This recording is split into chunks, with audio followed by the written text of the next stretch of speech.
The Incredible Hulk.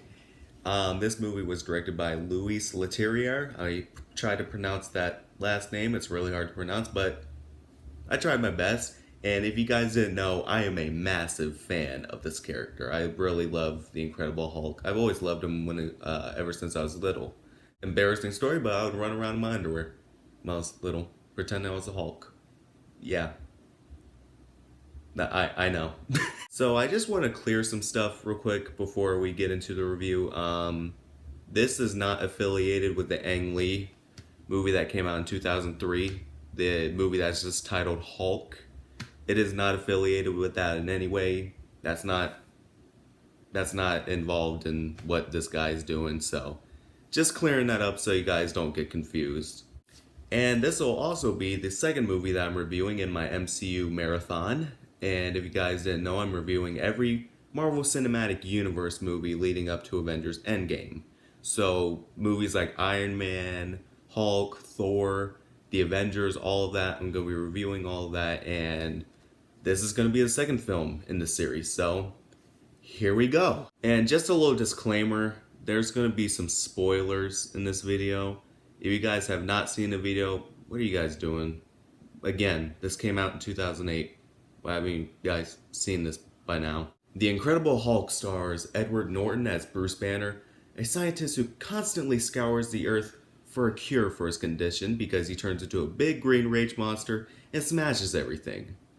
And while at the same time, the government are constantly hunting him, and General Ross, who would be Betty Ross's, Bruce Banner's love interest, dad, is constantly hunting him down because he wants to weaponize his condition. Really makes the government seem evil, but maybe the government are evil. Maybe it's just me. So eventually, he clashes heads with a man named Blonsky, who eventually becomes his greatest rival yet, the Abomination. Well, I think he's his greatest rival.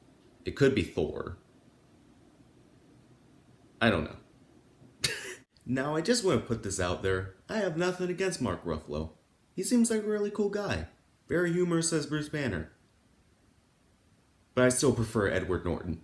He still does a tremendously good job. He looks like the guy from the comics. Has the same physique. He even does some of the stuff he does in the comics with like the heart rate watch.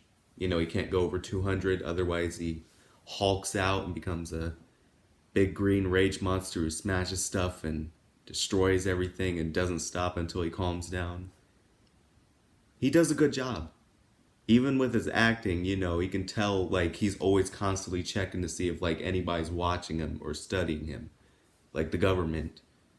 And he really does do a good job. And I just want to say I prefer Bruce and Betty and not Bruce and Black Widow. Why would that be a choice? Why'd they do that in Age of Ultron? Why was that even a thing? Bruce and Betty from the comics. Always love it in this film. Very comic accurate, and very good chemistry between the two actors. Or actor and actress. Really good chemistry. I buy it. I really do. Thunderbolt Ross in this film is perfect.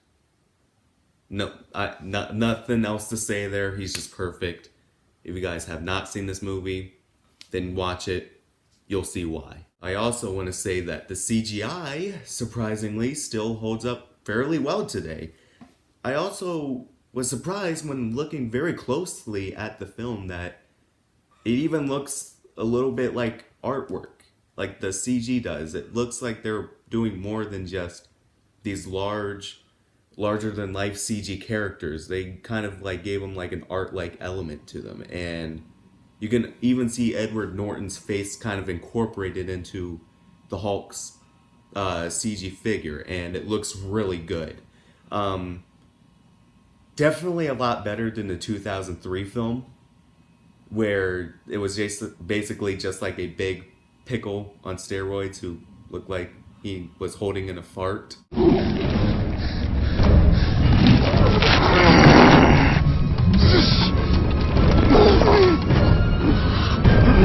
However, there was one scene in particular in this film that I did notice that the CG looked a little bit weird, and that was where he was fighting Blonsky with the missile launcher and he ripped off a piece of the statue. You could tell that was kind of unfinished. But other than that, I couldn't really notice anything else that didn't look like good CG in this movie. And that's really good considering this came out in 2008 and what our standards are in movies in 2019. And that's just great. The only issues that I have with the film is the tones. They kind of clash with each other a bit.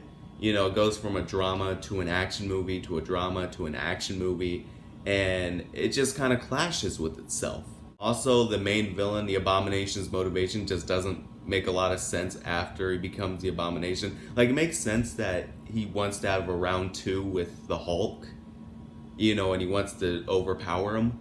But that's not really a great motivation. There's not a lot of motivation there. But that being said, you can definitely tell that they're trying to make a better film than what was made in 2003 by Ang Lee. And in doing so, I think that Marvel very much succeeded at what they're trying to do. And also, I gotta say, the end credit scene, I remember when I was little and we saw the Nick Fury, or the, not the Nick Fury, that was an Iron Man. We actually saw Tony Stark appear in the bar, and he said, "What if I told you that we were putting a team together?" Then we all knew the Avengers was coming, and that was like the greatest thing ever. The movie has a lot of positives that outweighs the negatives, and I gotta say, still to this day, this movie fairly holds up well, and I still love it. I give The Hulk a 9.3 out of 10 smashes. I honestly think that this is the most underrated MCU film, but that's just my opinion. Anyways, what were your thoughts on The Incredible Hulk? If you guys liked the video, make sure to subscribe today to join the Isaiahization.